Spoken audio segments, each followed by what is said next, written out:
fentanyl. Senator Hirono. Thank you very much, Madam Chair. Thank you for coming and testifying, and of course my sympathies to Mr. Purita and Ms.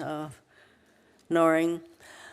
Obviously, this is a complicated question in the sense that we have disagreements on who is bringing in fentanyl into our country, but we all know that it is creating basically a havoc.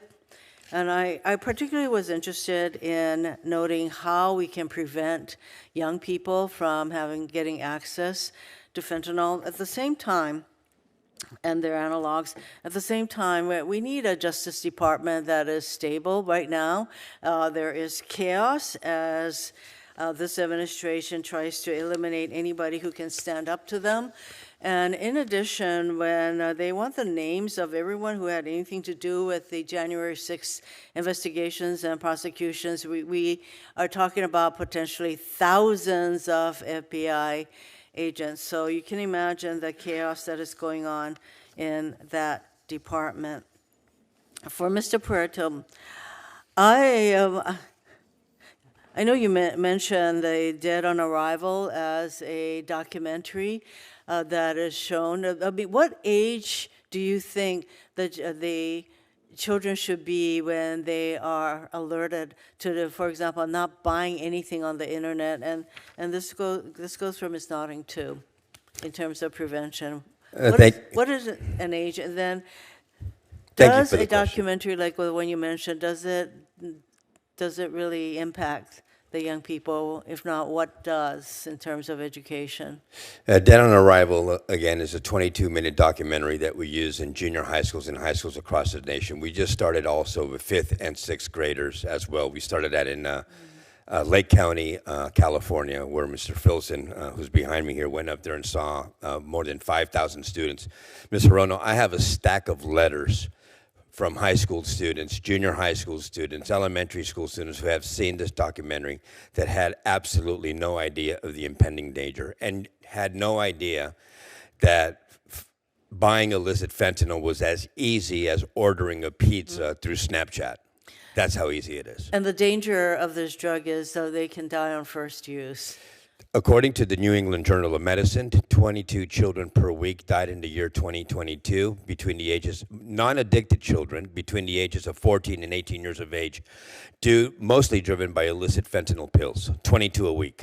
So easy to obtain on the internet.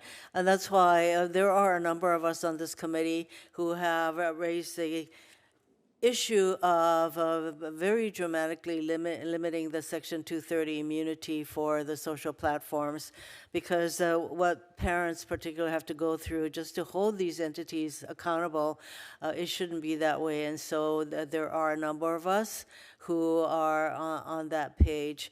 Ms. Doring, I believe you mentioned that there are some schools that do not want to provide this kind of education for fear of something. I mean, could you go over a little bit more why that is? And also for both of you, what can we do at the federal level to really support the kind of prevention efforts that you both, I believe, are engaged in? Thank you, Senator, for that question. I feel that this education needs to be taught as early as elementary school. I believe, just from my own experience back home and studies done back home and surveys done back home with our students, 12-year-olds are the start of where they are beginning with the vapes and the THC vapes. So the earlier we can reach them, definitely the better.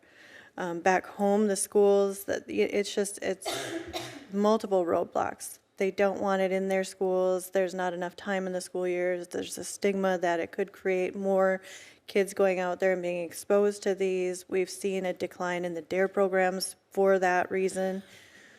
Short of requiring this kind of education to be available, what can we do at the federal level to promote and to support your efforts? Well, I know that was a big thing with families like mine pushing to get our schools to carry naloxone. And as part of our legalizing marijuana bill, in the year 2025, schools now have to they are required now to provide fentanyl poisoning education.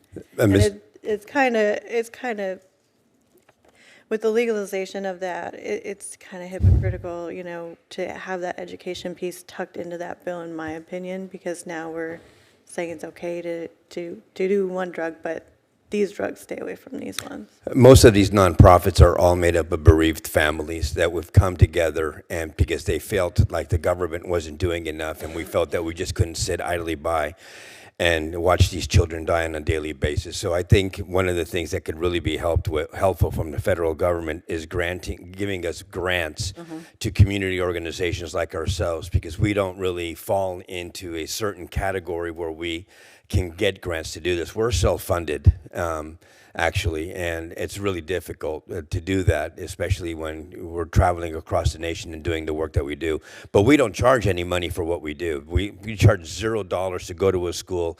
We take time out of our days, out of our weeks, and like I said, Mr. Filson was up in Lake County, California, up there for a full week educating 5,000 students on the dangers of illicit fentanyl. But community grants for our specific, I guess, niche, for a lack of better words, would be really great. I think that is something that we can do, provided that we have an administration that isn't going to put a blanket hold on all grants to entities such as yours. Thank you very much for your testimony and your suggestion. Thank you. As